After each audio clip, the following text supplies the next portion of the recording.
Hello and welcome to Art Now here live on channel 25, Metrocast Cablecast community, going out throughout the Metrocast Cablecast community of Eastern Connecticut. Tonight we're going to take a step away from the art world and speak on a social issue of significance, and we have a great guest and looking forward to speaking on the subject of heroin and addiction. And we have in the studio tonight Christa Quattromani of the Shine a Light on Heroin group. Welcome, Christa. Thank you. Briefly, as a way of introduction, tell us about your organization and how you got involved. Absolutely. So I got involved with the organization in January, right around the time that our first big public event happened. The organization was started by Jim Spellman. He's the former assistant principal of Westerly High School. He was sitting at a coffee shop one day with some of his friends, and I believe he had just attended the 6th or 8th funeral of a former student, and he realized while he was sitting at the table that they all knew what had happened to this individual, and there was kind of a secrecy to it, and they decided to talk about it, and they realized that there was a big problem if this issue is so big and people are just having a big problem talking about it. So they decided to start an organization, and their original goal was literally shine a light on heroin, was exactly what the title was. It was just to try and break the stigma and bring it out into the open and get people talking about it. So I started seeing some action with the organization on Facebook. I saw an article in the Westerly Sun with an interview with Jim. I just sent him a message and said I'd love to get involved. My background is a mental health counselor. I worked in substance abuse. I've worked in detoxes, Suboxone clinics, methadone clinics. So I got involved right around the time that we had our first public event. It was in January. Saturday night we did it's basically just for publicity and to let everyone know that the organization had been started. And on the bridge between Westerly and Stonington, we had emergency response vehicles meet and have their ladders meet in the middle. We had a balloon that said the word heroin on it, and we literally shone a light on heroin. We had someone donate carnations, and we threw the carnations in the river as a representation of people that had lost their battle with addiction. From there, the organization has really just taken off. We've been able to do more events from that first event and try and connect people with resources and information. And you got a lot of media coverage. I know it was on the front page of the day. Yes, so the original event that we had was covered by the Westerly Sun. And then after that event, Jim decided that he, and along with the other volunteers, decided that we were going to try to expand from the Westerly Stonington area to the southern Rhode Island and southeastern Connecticut region. So we decided the next event that we would do would be a similar publicity event in New London on Ocean Beach. And then we would follow that. We would try and ride the momentum from that event by having a really informative and purposeful event. Not that the Ocean Beach event wasn't purposeful, that's the publicity part of it, and definitely got people's attention, but then we really kind of honed in on our goal of connecting people to resources and treatment information, and we held a forum at New London High School a few days after the Ocean Beach event. And the need in the area of substance abuse counseling and substance abuse prevention is great in all communities, regardless of economic and social background. Absolutely, and there are certainly, there are treatment. So part of what the forum was aiming to showcase was that, I guess, two things. The first being that there are treatment centers available in every community, and getting the word out on what those types of treatment centers are, and the second being that, there are deficits in treatment and availability for people in the region. And we actually followed up with that by attending the Groton Town Council meeting and talking about some of those deficits and trying to come up with some solutions. So you've canvassed communities from Rhode Island to New London, and you've built a strong base, I know, and the organization is essentially based in Westerly, is that correct? Well, it was founded in Westerly. I guess it would be safe to say that we've collected so many volunteers along the way that we really are spread out from Baltic, Connecticut to Westerly and Chariho, Rhode Island. So your background is as a mental health counselor, that's correct, right? Yep, I have a master's in counseling psychology from Boston College, and I've worked at a methadone clinic, Suboxone clinic. I currently work at the Lawrence Memorial Psychiatric Unit, and I also have another full-time job now that's not in counseling, but I'm still doing the counseling at Lawrence Memorial. Well, here's a question, and Lord knows we only have an hour show, so I know the question and the answer could run in the weeks to get to the bottom. But why do people do drugs? Why do people do drugs? Well, I certainly subscribe to the idea of the disease model of addiction. I think the reasons that people do drugs are vastly different from the reasons people with substance abuse issues continue to use drugs. Because somebody that's a recreational drug user or a casual drinker probably uses drugs the way everyone wishes they could use drugs and alcohol, which is just to relax, go out for happy hour and have a martini and take your mind off things. What the disease model of addiction suggests is that if you have, I would say nature and nurture, the genes and the environment or the environmental factors that are going to equal up to addiction, you start taking drugs or alcohol for the same reason that anybody would, to try it or have fun, relax, and then it becomes an obsession and people get stuck in a vicious cycle and they can't stop using. Especially with opiates, if you've talked to somebody who has experienced an opiate addiction, they will tell you that it stops becoming fun. It's not something that they want to do anymore. They are using just to feel normal and to get out of bed in the morning. It's the part of the medical definition is continued use despite negative consequences. And that's a huge commentary on, why incarceration is not the way out of this problem, because if negative consequences cured addiction, then incarceration would cure addiction. So that's certainly a negative consequence. And the drug in and of itself creates a need for itself. But as you touched upon, it becomes the new normal for the user. Yeah, especially so for opiates. There's a difference between being addicted to opiates and having a tolerance for opiates. So somebody could get into a car accident and go to the doctor and be prescribed Oxycontin and take it exactly as the doctor prescribed. And they are more than likely at some point going to be tolerant to the drug's effects. But then, if there's not that other piece to it where, I think a lot of times when people talk about, I think addiction is a choice because, I had an arm surgery and I got Percocet and I didn't get addicted. I got off it like my doctor did. I think you have to look at the fact that if somebody has a problem with drugs across the board, if they were the person that couldn't drink normally, they're already predisposed to addiction, those are the people that are going to actually become addicted to the drug. And the difference between them and somebody who will get a tolerance and then will be able to wean off the drug per their doctor's orders. And as a mental health professional, do you prescribe to the idea that there's a physical aspect to addiction and as well as a psychological aspect to addiction? Yeah, absolutely. If addiction was strictly physical, then we would only need one level of treatment. We would need detox, and somebody could get out of detox, be medically detoxed from their drug of choice, and they should never have a problem again.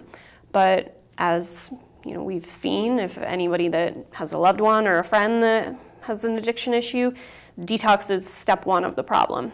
Coming out of detox is when the real work begins. Somebody needs to get into a program and work on, staying clean and working on the physical aspects of it, but changing all the behaviors that went along with the drug use and any feelings or, issues or problems that contributed to the drug use. It's definitely a biopsychosocial approach to treating it long term. Right, and sometimes it takes an extended period of psychiatric evaluation to unravel all the self-destructive impulses that move the user towards drugs. And some people have deeply rooted self-destructive tendencies. Yeah, there's a huge proportion of people who are dually diagnosed with a mental health issue and a substance abuse issue. And usually what a psychiatrist is going to tell you is you have to be clean for a period of time in order to be able to really work on the psych issues. You have to remove the drugs and alcohol in order to really see what the baseline is. Which leads to my next question is, from a physical standpoint, what are some of the advances and what are some of the, what is the status quo on the physical weaning of the heroin or opiate drug addict? So I've worked in Massachusetts, I live in Rhode Island, I work in Connecticut. In our general area, the process is pretty much the same. Some other parts of the country have, like Florida is well known for having a lot of long-term treatment options, but in this area, the typical status quo is you call around to a detox and you try and find a bed, and unfortunately there's usually a waiting period in order to get in. You get in, and depending on the facility, SCAD in this area, they don't use any opiates to detox you from opiates. So you would go in and they would give you, other medications to try and ease the withdrawal symptoms, but you are not given certain synthetic opiates to come off of the heroin or the prescription opiates. Other detoxes might use a methadone taper or a Suboxone taper, and methadone has been around since 1939. It's a synthetic opiate. It blocks the opiate receptor, but it also is a partial opiate. So the opiate receptors are blocked, and it helps with craving. And so they can detox you with that, or you can also use that as a long-term treatment option and stay on methadone for a period of time. Same thing with Suboxone. They can use it to wean you off completely, or you can stay on it long-term. When you come out of detox, they typically try and get an aftercare plan going for you. You could, again, go to a methadone or Suboxone program. One of the types of treatments that I like to talk about, unfortunately a lot of people don't know about, is called Vivitrol. The benefits of Vivitrol is that it's not a synthetic opiate in any way. So when I was talking about methadone and Suboxone, you could use those drugs for indefinitely, really. And a lot of people say the problem with that is that you're replacing one drug for another. And to an extent, it certainly is a medication, and if you're using it properly, then you're in recovery. But at the same time, if you do decide at some point that you want to come off one of those two drugs, you still have to taper off of an opiate. So one of the things that I just personally as a counselor never liked to see was somebody who was a patient on the methadone clinic that had been doing really well for a really long time, fully in recovery, 5 years on the clinic, completely, all sense of the word, in recovery, had a job, no legal issues, family in their life, friends, completely normal existence. And now they want to come off methadone. And they have to taper off an opiate, and at some point, they're physically going to feel like they did 5 years ago. And that's kind of an awful lot to put yourself through when you've worked so hard on your recovery, is to kind of physically at least put yourself back and have to come off that drug. So with Vivitrol, it's not an opiate of any kind. It's a blocker completely. It's naltrexone, which has been around for a while. It was actually originally indicated for alcohol abuse. It does have some properties where alcohol abuse can be helped with it. It reduces craving. You don't experience the same pleasurable effects drinking as you do not on the Vivitrol. So you can take this shot. You can use it the same way you would use any replacement therapy like methadone or Suboxone. You use it as a safety net that you cannot use on it for a period of time. The injection lasts for 30 days. So you can't use for 30 days, and you can do a lot of work on your recovery in 30 days. And The good news is that at some point, a year, 2 years down the line, when you are ready to be done with that treatment, you don't have to taper off an opiate. You just don't go to your doctor that month. The one barrier to treatment with Vivitrol is that because it's an opiate antagonist and it completely blocks the opiate receptors in the brain, you can't have any opiates in your system in order to get on it. So just pure common sense, if you think of somebody trying to come off of opiates, if it was easy for them to stay off the opiates, they probably wouldn't need a treatment like Vivitrol in the first place. So for 7 to 10 days, there can't be any opiates in the system. And that's a long time. Like I said, detox isn't the cure-all. There's plenty of people that relapse the day they come out of detox. So going those 7 to 10 days without taking anything is a big risk. It's a hurdle to overcome. And if you were to take the injection too early, it would put the individual into precipitated withdrawal. So it would basically give you full-blown withdrawal symptoms in about a 24-hour period and be very uncomfortable for the individual. So one of the things that I know in the future, Shine a Light on Heroin wants to get more involved with the physicians in the area and have more physicians in this area prescribe Vivitrol, and then maybe eventually help change legislation to have detoxes allow somebody to stay inpatient long enough where they can be discharged having received that Vivitrol shot, as opposed to saying, well, you're medically cleared, walk out the door and just white knuckle it for 7 to 10 days and then make an appointment to go get your injection. Right. So it's a great treatment, has a lot of potential, but there's a few barriers that need to be overcome, and that's definitely something that is on our agenda to try and help precipitate in this area. And how many people can really quit heroin addiction cold turkey? Is that something that really can be done without some sort of structured situation? Well, there are certainly people that do it the old-fashioned way, I guess, and go to 12-step meetings, and that's certainly a form of doing it cold turkey, kind of on your own. You have to be the one motivated to get to a meeting every day. And like I said, there are absolutely 100% people that can go through withdrawals, not go to any type of program, and work their meetings every day as their program and stay clean. Personally, just having been in the field for 5 years and just kind of, as we can see with this epidemic in this region and all across the country, opiate addiction, it's very available. Heroin's very cheap. There are some barriers to treatment. Sometimes there can be a lot of reasons that somebody that's addicted can come up with to stay addicted as opposed to getting help. And if it's that hard of a process, we should certainly try and make it as easy as possible. And I think one of the ways to do that is by medication-assisted treatment and more structured programs, because you certainly can't do it completely on your own. The meetings, they're definitely an option, but I think there's a lot more potential in programs, medication-assisted treatment, group therapy, intensive outpatient programs, things like that. It's a subject that's touched home with me personally, opiate addiction.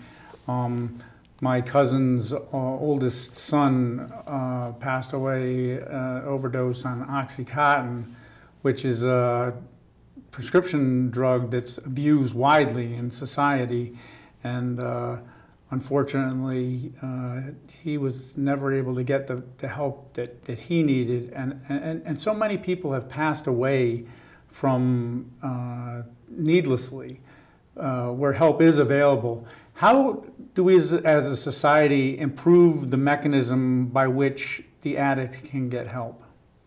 I think that's a great question. I know one of the things that we're trying to do in this region is increase the availability and the usage of Narcan, which is the opiate overdose reversal drug.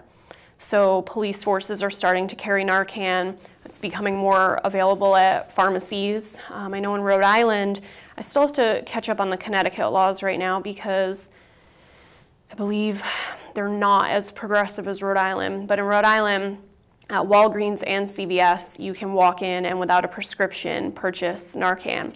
And what Narcan does is it brings somebody back from the brink of death. Somebody can be in complete respiratory failure from overdosing on an opiate. And kind of in the same way that the Vivitrol works with the antagonist blocker, the naltrexone, it completely pushes the opiates out of the opiate receptors. So unfortunately, it can be somewhat of an unpleasant experience for the person that is overdosing because they, come out of it in a somewhat aggressive manner. Not that they're aggressive, just physically. It's a very abrupt turning around of kind of making them able to breathe again. And, again, like I said, the detox wasn't a one-stop shop, fix, cure-all.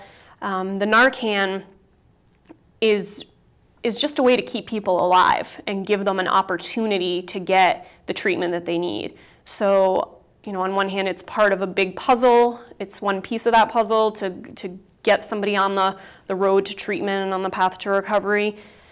But, there's plenty of people that don't seem to understand the point of Narcan.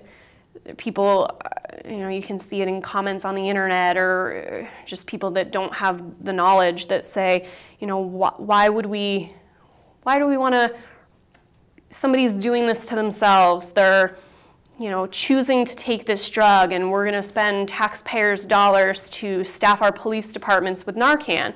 Well, the fact of the matter is that if somebody's on the floor having a heart attack, you're not going to stop and say, how are your eating habits, and is this your fault, and let me make a moral decision as to whether or not I should save your life.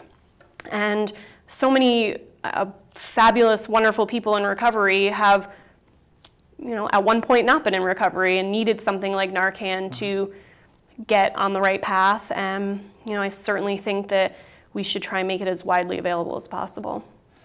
And heroin and opiate addiction in general is not something that has socioeconomic barriers. I grew up in a town where, frankly, heroin addiction was viewed as, that was real drug addiction. But if you were doing A through Z of drugs, but you weren't doing heroin, you really weren't a drug addict. And now the fast track to heroin addiction in so many communities has been accelerated to where in the generation I grew up in the 70s, if somebody reached the level of full-blown heroin addiction, it was assumed they'd been on a long path of drug use.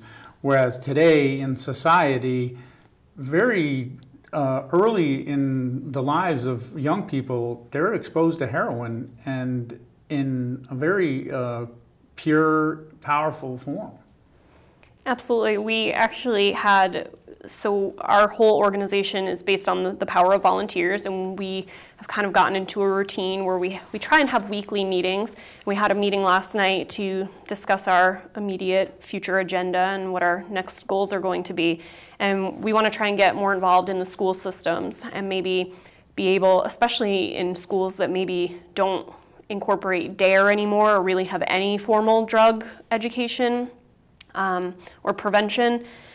So one of the things we were talking about is that, at least in Westerly, our substance abuse task force has done a great job with, social host laws with alcohol and marijuana education and prevention. And what we were talking about is that it's certainly a good point to make is that some of these kids are not getting started on gateway drugs anymore. It's whatever is in grandma's prescription medicine cabinet they get their hands on, and not realizing that that is exactly like you said, the fast track to heroin. It's synthetic heroin. And so we definitely want to try and do some prevention and education on that level. Well, at this point, we have a phone call, and why don't we take that and see what's on the caller's mind. Hello, you're on Art Now and Here. Yes, I have a question. Do we find that heroin usage is more now than it used to be? And if so, why has it tended to escalate it just seems like where people before may have used other drugs, perhaps cocaine, all of a sudden we're talking about heroin a lot more. Okay, that's you certainly hear more about heroin use in different communities that maybe you wouldn't have expected to hear about heroin use in the past. Do statistics back that up? Is heroin more prevalent than in previous years? So I've tried to do my fair amount of research on that subject. I actually wrote a letter to the editor of the Westerly Sun a few months back, and that's the exact question I wanted to ask, that I wanted answered, is it that we know about it more now and that we are talking about it more, or are the numbers really increasing? And depending on where you look, you can find different statistics. I mean, I read articles that said, the rates of addiction as I talked about it when we started this segment, addiction, not recreational drug use, but full-blown like substance abuse, medical definition of addiction, the rates of that are always pretty constant.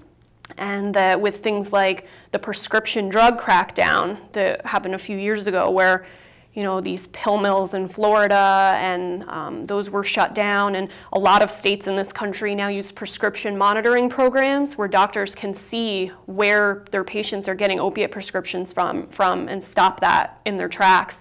And just they're not prescribing as much in general.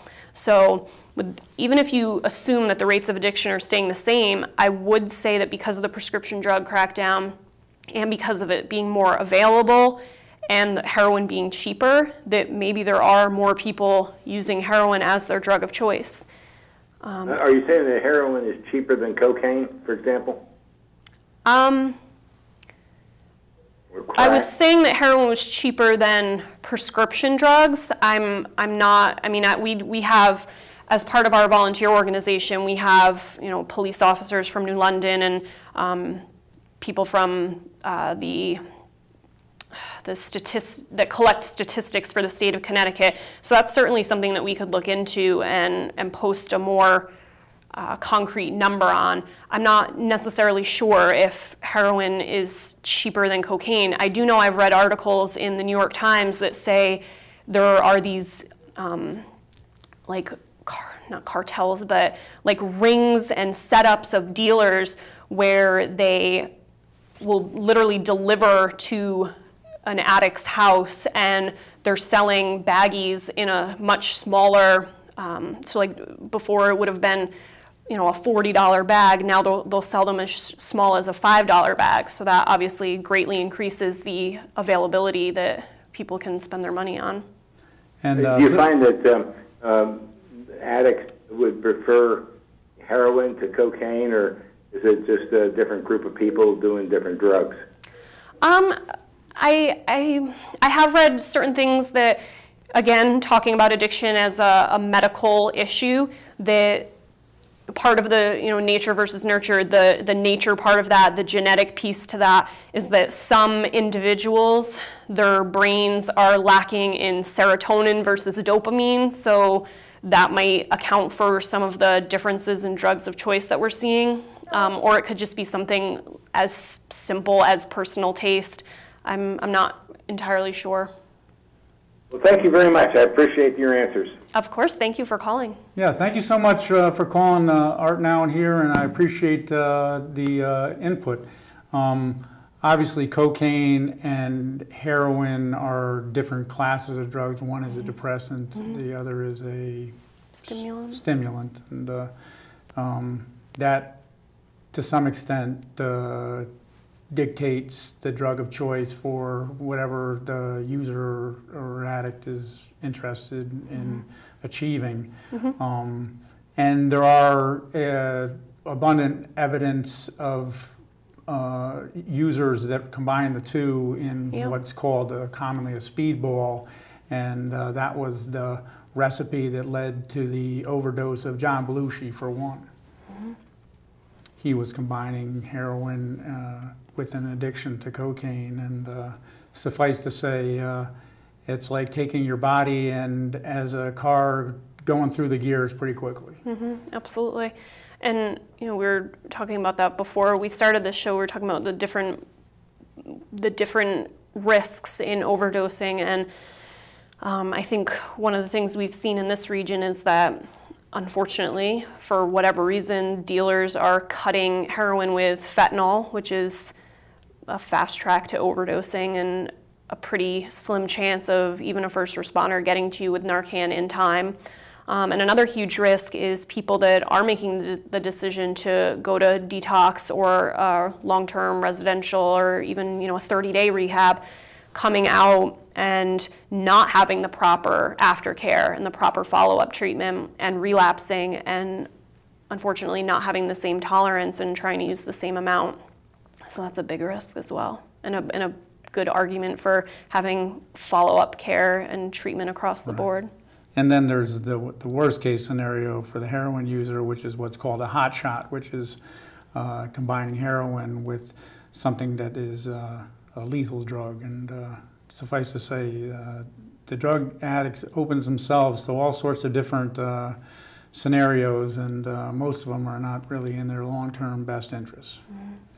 Well, we've had a discussion. I appreciate the call, and we've opened up a lot of discussion about the subject of heroin, and a lot of it leads to prison. And at this point, if we could, Joe, we'll take a break and show this slideshow, which is of the Prison Art Show, the Community Partners in Action Prison Art Show, which just recently closed in New Haven.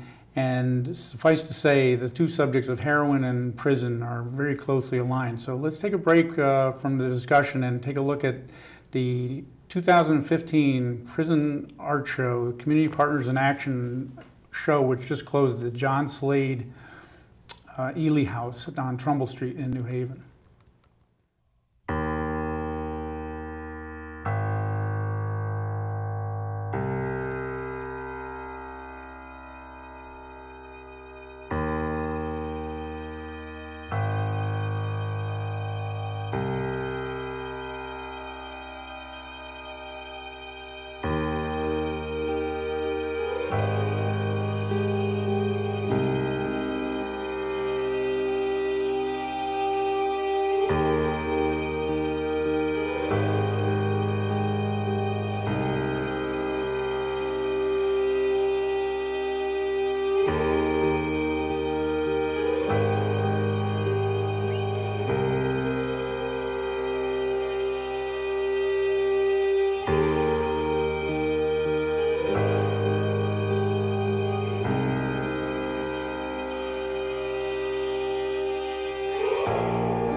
That was the Community Partners in Action Prison Art Show. It's a slideshow.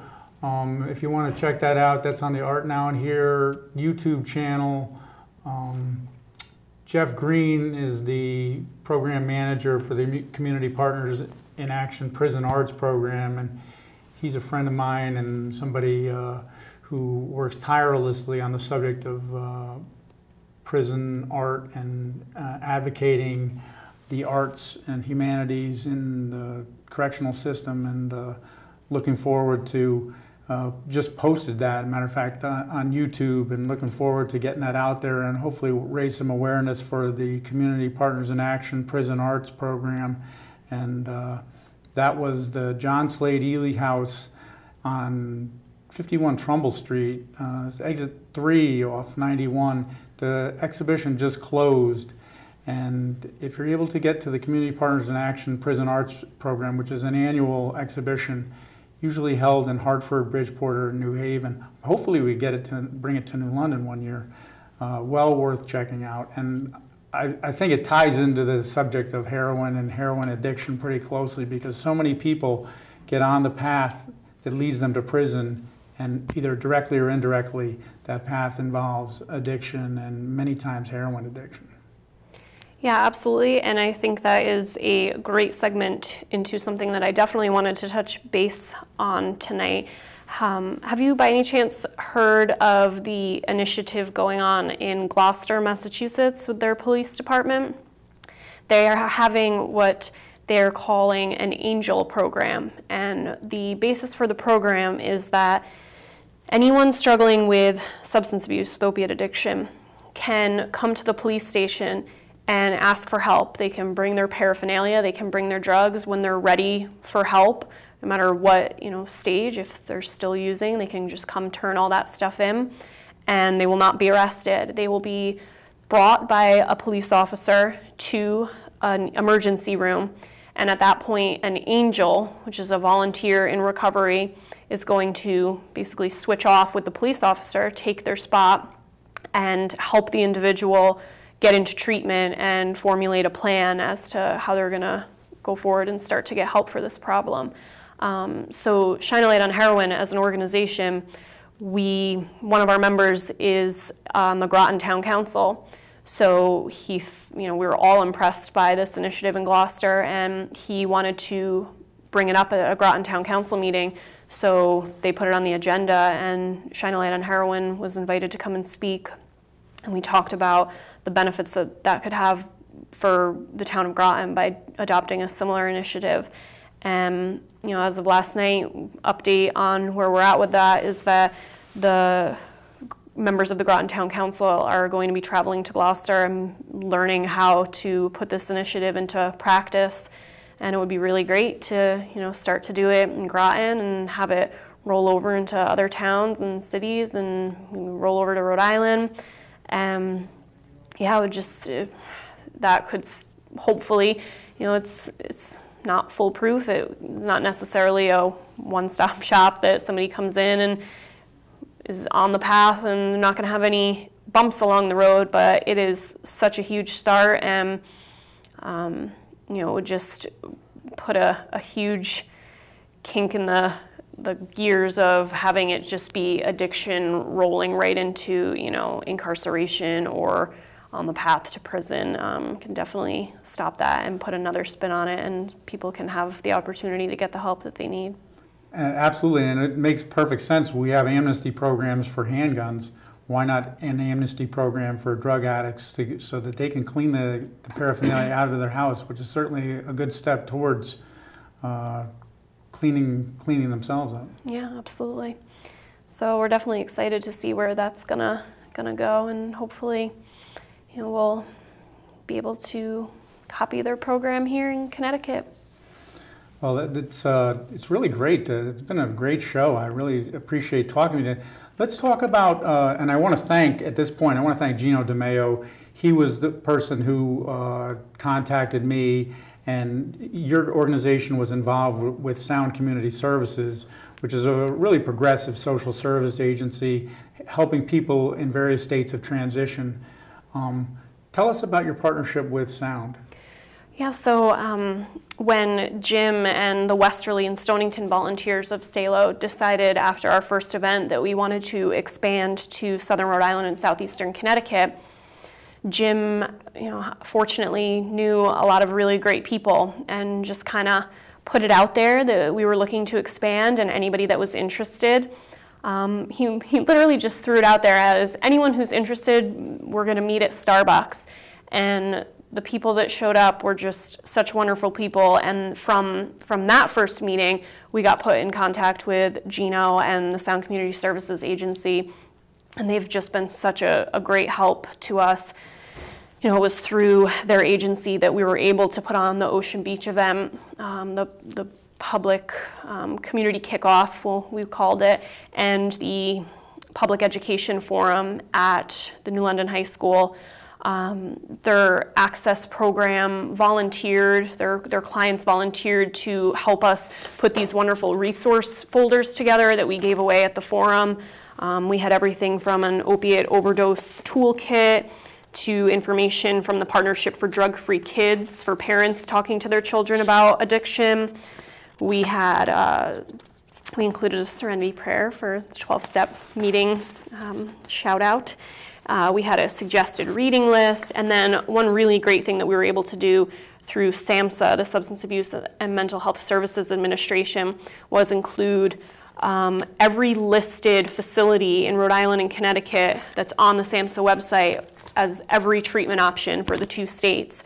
So the Access clients helped us immensely with that project. You know, he put me in touch with you.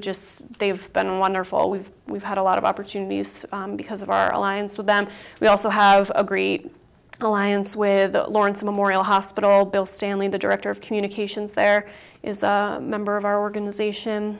We have, like I said, a Groton Town Council member, Joe De La Cruz, and his wife Tammy. They've started another organization that we're very closely connected with called Community Speaks Out, and their main goal is to not only assist the addict in getting into treatment and recovery, but they believe that, you know, addiction has to be treated as a family disease and everyone in the family has to be helped, so they really help the family members as well get support. Yeah, because sometimes that's a big step to aiding the recovery for an addict, is getting some understanding from their close, you know, their inner circle, their family, to understand really what is involved in addiction, and avoid the path of blaming the addict, because people don't choose to become drug addicts. It's not something you sign up for in junior high school and wish that someone would become a drug addict. And needless to say, drug addiction knows no socioeconomic boundaries. The tabloids are all too filled with the stories of multimillionaires, famous actors, actresses, musicians, incredibly talented and powerful people who've fallen prey to addiction, and for many, and we know many of the names, it's cost them their life. Yeah, it certainly doesn't discriminate, and I just think it goes back to, which was such a great action on the part of Jim Spellman and the other people that were with him when he founded this was that this whole thing has just come out of, you can just look to the name of the organization. It's Shine a Light on Heroin. It really was just started to get people talking, and a huge barrier, I talked about some barriers to treatment, and they're certainly real, but one of the biggest barriers to treatment is just that it is still so stigmatized, and that people aren't willing to come forward and ask for help. Their family members are suffering in silence because, I don't remember the author off the top of my head, but I read a great article by a woman in recovery who said it's so difficult. She has another woman in her office who's a cancer survivor, and she celebrates her year celebration every year. A year since I was in remission, 2 years, and if she needs to take a personal day for appointments, follow-ups, whatever, it's a very understood recovery. And people are very supportive of somebody who's beaten cancer. And a lot of times people in recovery from substance abuse don't feel that same support from general members of the community.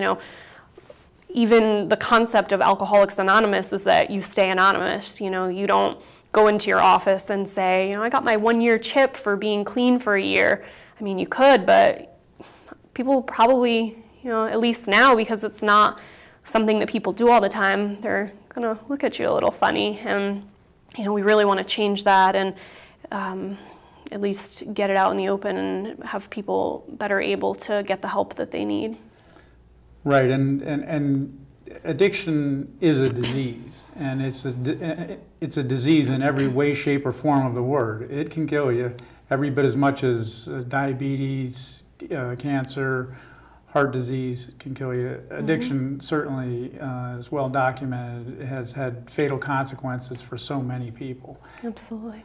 And unfortunately, not only affects the addict, it also affects their loved ones and all sorts of people in the community. And as a community, we're well advised to do everything we can to rid drug addiction from it's wreaking havoc on so many communities, neighborhoods, and as we've said how many times now, it knows no economic boundaries. Yeah, absolutely. It's just interesting that the people, just anecdotally, a lot of times people that have the most criticisms to the disease model and sometimes believe that it is a choice, or that the people that are suffering from this aren't as worthy of help and resources and support as somebody suffering from diabetes or cancer. They're usually not realizing that it's highly, highly, highly likely that a direct family member or a direct good friend is somebody that's either suffered from addiction and is in recovery or is still suffering from it. Right. There's a great many people who are, functioning addicts and alcoholics that you probably wouldn't even ever expect. Right. And we're closing out here, and it's been a really great discussion. What can we look for as far as future events from the Shine a Light on Heroin group as we move forward? Yeah, like I said, we had our meeting yesterday, and we have a couple different goals. One of our goals is to certainly try and work on adopting that Gloucester Police Department initiative. We definitely had great success with the forum that we held at New London High School, so we want to look to either doing another forum very similar to that, or maybe assembling sort of a mini forum with slightly fewer panelists. Maybe a traveling mini forum where we could, again, go around, get into the school systems. We're going to continue with just our public awareness aspect. We are going to try and attend, it's the summertime, we're going to try and attend as many parades and community events that we can, just so that people are aware of our organization and what we're doing. Something on slightly down the line, there's going to be a rally in Washington, D.C. the weekend of October 3rd and October 4th. It's a 2-day rally. The first day is Unite to Face Addiction, and the second day is the Fed Up rally. And it's for people basically rallying in Washington to let the legislators know that we're not people in recovery, and the people that fight for the people in recovery are not going to sit by and not demand proper treatment. And some of that progress has already been made. I mean, Obama passed a Substance Abuse and Mental Health Parity Act, which was great progress, which basically means that insurance companies can't discriminate against someone with substance abuse or mental health disorders. So, a lot to be done, and hopefully we've raised some awareness here on the show tonight. Christa, thank you so much for coming on the show. I appreciate it.